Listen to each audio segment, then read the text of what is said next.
welcome to episode 194 of Drew Sports Crew here on this Wednesday evening. Myself, Drew Skyberg, bringing you the news in the Wisconsin sports world. And look, this is an odd time of year, right? Packers, no off season right now. We got to wait until middle of March before free agency kicks off.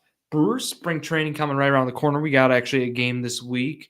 It appears first game will be televised next week, so that's when the news really gets exciting, right? We get to see the team, and then basketball. We got the Bucks coming back Thursday tomorrow. That is, I'm recording again Wednesday night, so if you're listening on Thursday, we got Bucks basketball back, and I am excited to see that. And look, we need Bucks basketball. I mean, there's no other way to put it. We need it after that All-Star performance or what that was.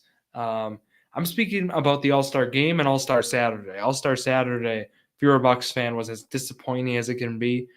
Still want to put Dame up as the thumbnail, right? He was a two-time champ. Still got to respect the champ, but nonetheless, disappointing a Saturday night, wasted Saturday night if you watched that. I mean, aside from a couple Stephon Castle and McClung dunks, we saw a lot of nothing. I mean, quite frankly, that's how I'd put it. Dame being a first round exit in that as well. In the 3-point contest, that is frustrating as it can be, really. I mean, but again, no win or loss there in terms of record. But we'll preview the Bucks second half here and kind of what needs to change. Having Giannis back slated tomorrow is going to be a treat.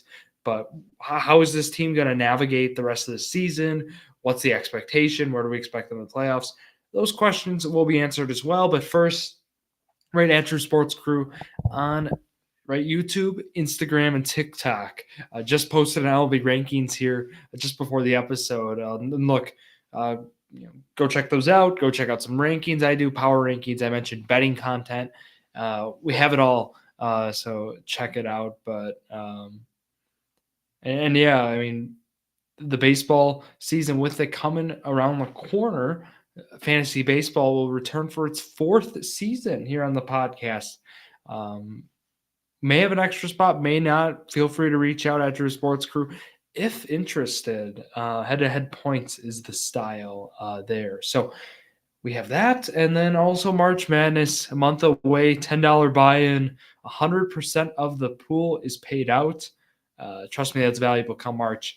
Not many do that. So check that out. Feel free to reach out if interested. Will be held on ESPN this year. Switching from the March Madness app. I think ESPN's been a lot better over years past.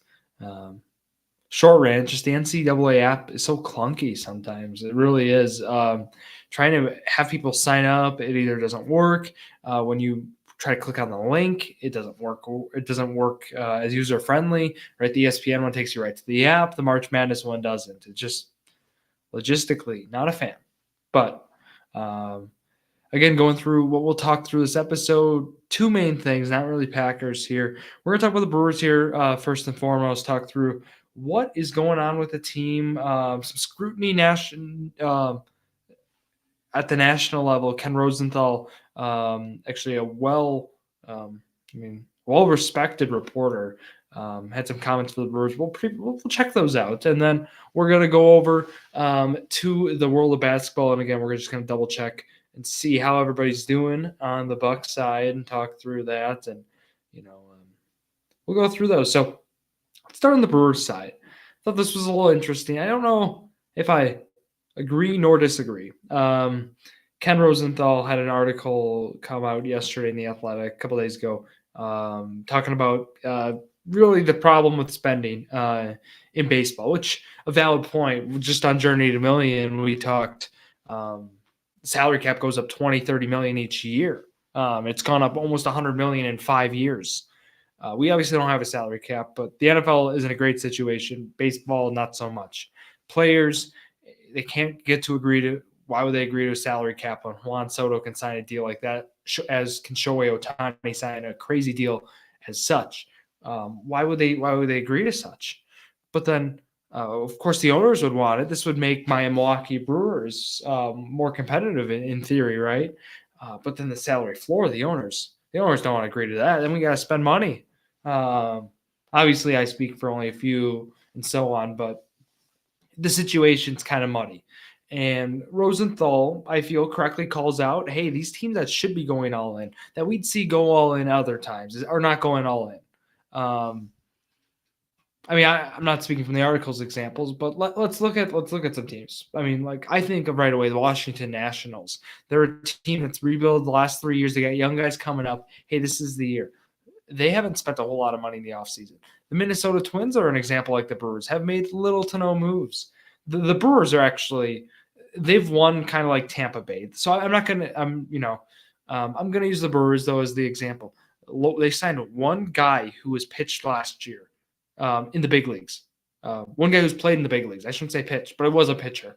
Tyler Alexander from the Rays is the only guy they signed. And as you know, that's not a guy who's of value, maybe a win or two.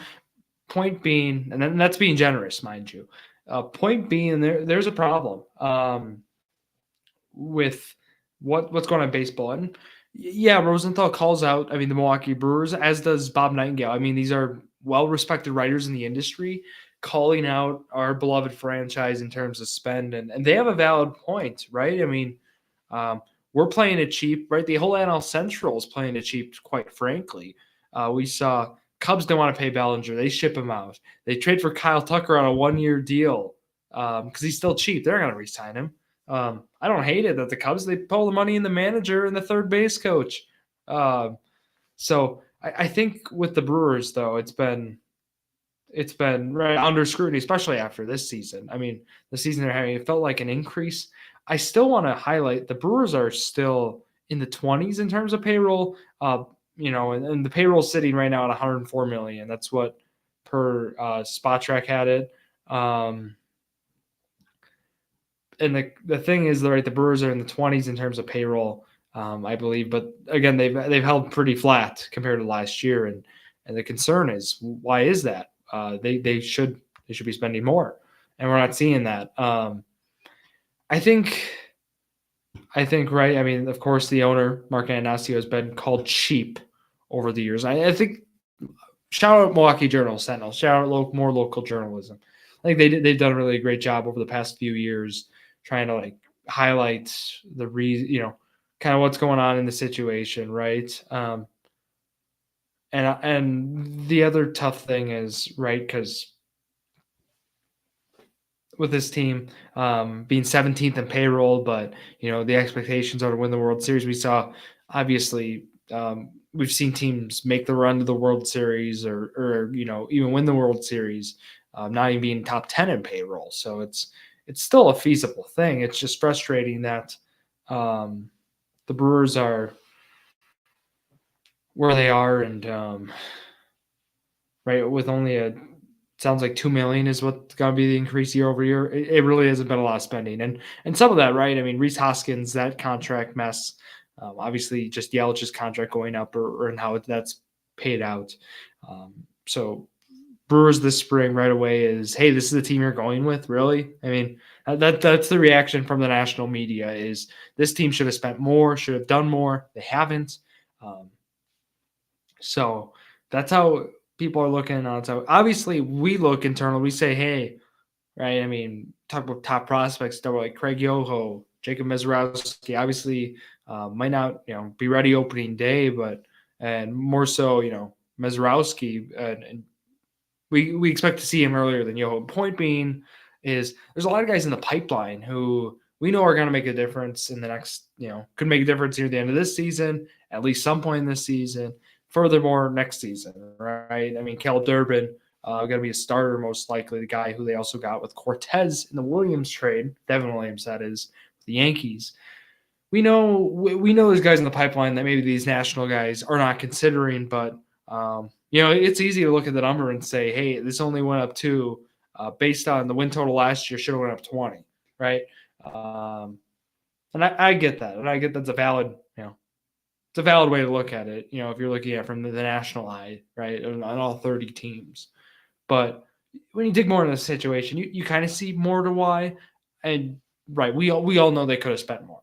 We all know that. There's no denying that. You'd be lying to yourself if if you were thinking such, because we saw what the Dodgers, we saw what all these big teams do. Obviously, there's the valuation and stuff in there, but just we've seen teams that really are going all in to win. We've seen them put money, we've seen them throw money around. But we've also seen, teams we could have saw maybe seen some other moves, right? Strengthen the pitcher, maybe get another starter. And obviously, there's not a lot of 1 year. Max Scherzer, would he have been a valuable thing at the $13 million? Probably not, but kind of getting a guy at some court term of value like that, getting a veteran there, veteran presence. Look what Justin Verlander's already doing with the Giants, the impact he's having there, just his presence. Guys like that, and I give two veteran pitcher examples, but there could have been moves to make, and there were some moves to dump payroll and so on. We've seen those moves over the years. So just want to highlight that. Obviously, we don't have a whole lot to report in other than reports being with Ortiz, Terrain, kind of who's going to be short. We know what we're looking for in spring. We know the top spring stories. We got to see is Durbin going to play second, kind of between third, short, and second. What's going to happen? I feel like the other positions are relatively solidified. We're going to see otherwise kind of how the rotation shakes out. Peralta's going to be able to be a starter. There's a lot of things we know. Just the main question being that middle infield spot. So we will watch that, and let's move to the Bucks here. Let's go talk through how they are doing. And obviously, with no basketball this past week, they're doing well considering the tough end to the first half of the year. I call it the first half. Very misleading considering how a lot of basketball has already been played. But point being, this squad, looking at it, 53 games in, so you got like 29 to go. 29 and 24. You don't love the spot you're in, but you don't hate it. Sitting at a 5 seed right now, a game behind the Pacers. Definitely should be ahead of them. They played really good basketball these last 2 months, though, so that's been the impact there. I think with the Bucks, you need the 4 seed. You need at least the 4 seed. And obviously, we've seen 8 seeds. We've seen worse seeds make a run, but you want the 4 seed. That 4 seed kind of gives you that first round home series, but obviously the 3 would be nice. No denying that. However, with New York, Boston, and them, you're 6.5 behind New York. New York has the tiebreaker. Call it 7.5. Furthermore, Boston, you haven't beat them yet this year. You're 10 games behind them. And then the Cavs, who I thought were going to let off the gas a little bit, they're 44 and 10. The Bucks right now are 14.5, call it 15.5 with the tiebreaker behind them. They're at a point in the year, right? I talked about how little games are left, 29 or so. What becomes feasible? I mean, for sure the 4 seed, maybe the 3 seed, but that's probably it at this point in the year. So, if you're a Bucks fan, obviously the 3 seed would be nice, but that's going to be tough. I think this team finishes as a 4 seed, which whatever, that's okay. They won it as a 3. You see that? You see probably a first round series with Detroit or Indiana. You like your chances in that. It's just the East is so weak. I mean, it's top heavy is how I'd actually describe it instead of weak. The 7 seed is 27 and 29 for reference. The 6 seed is 29-26. And also for reference, if we go to Western Conference, 31 and 23, a team on pace for like 45 wins or so. 45 50 wins is your 6 seed. That's how it should be, I'd say. That's not the case. That is not the case in the East. So in the Eastern Conference, the plan's a little bit of a problem because you're gonna have a team 22. The team right now is the Chicago Bulls. They're 22 and 33. They are the 10 seed. They would be in the playoffs. A team on pace for like 35 wins would be in the playoffs. This is probably going to be a year where we approach the record for worst team to make the playoffs, which is odd, but I think we're nearing that. Just with how this all shakes out, it's ugly, it's sloppy. Phoenix will not be in the playoffs if the season ended today. That's crazy to me. They're 26 and 28. Take them over to the Eastern Conference, they would be the 8 seed.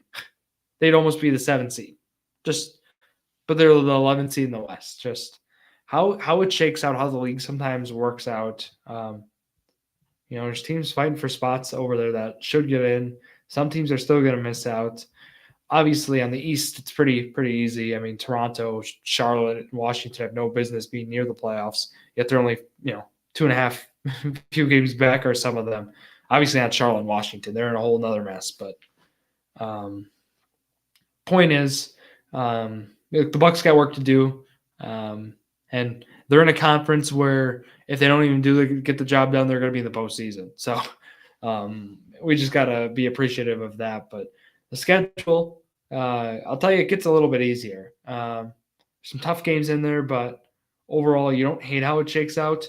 The things you like about it, right? You got Washington on Friday. Your road games are relatively easy. You got the tough teams at home. You got the Clippers tomorrow on Thursday at home at 7.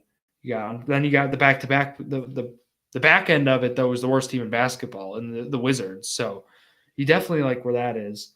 And then you got Miami next on Sunday, and that's back at Fiserv. The tough ones coming up Tuesday at Houston. That's next Tuesday at Houston. So that's going to be a tough game. You're like, oh, you got Denver next. Hopefully it's not in Denver. Bucks don't win there. You got them in Milwaukee, fortunately. That game's on TNT, so that'll be also nice. So just look at the next week, for example. In terms of favorability, you got some games you really like to see. In terms of you got a home stretch coming up, a lot of home games, really, which is going to be huge for the Bucks. Bucks are a great home team. We know it's been their strong suit. They do have another West Coast trip, though. I usually don't like sharing that news because that doesn't go well. The Bucks are 17-9 at home, 17-9 that is. That puts them at number 2 in the East in terms of that.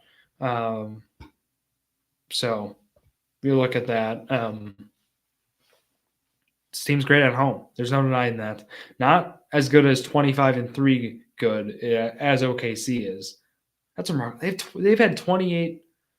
They've had 28 home games. I bring that up because the Pacers, for example, have only had 22. So keep in mind for them too. They played well at home. It's going to be not easy sledding catching up to them. They got a lot of home games coming up rest of the season. We just got to keep that in mind. And obviously having Giannis back is going to be big. I think the second half stories are going to be those veterans back. Kyle Kuzma played better before the break. We saw some good basketball out of him. So those are kind of the big stories right now. Furthermore, right, how are the role players going to play? We've seen Ryan Rollins get more minutes continuously. You've liked what you've seen out of him. The bench unit, right, is going to be a story too. Is just how are these guys going to play? Bobby has had some on and off games. They had a losing skid. He came back, had a big game, and that was in Charlotte, and they ended up getting that win. So I just think looking at the schedule and looking at, first and foremost, Giannis has to be healthy. That's number one. We got that now.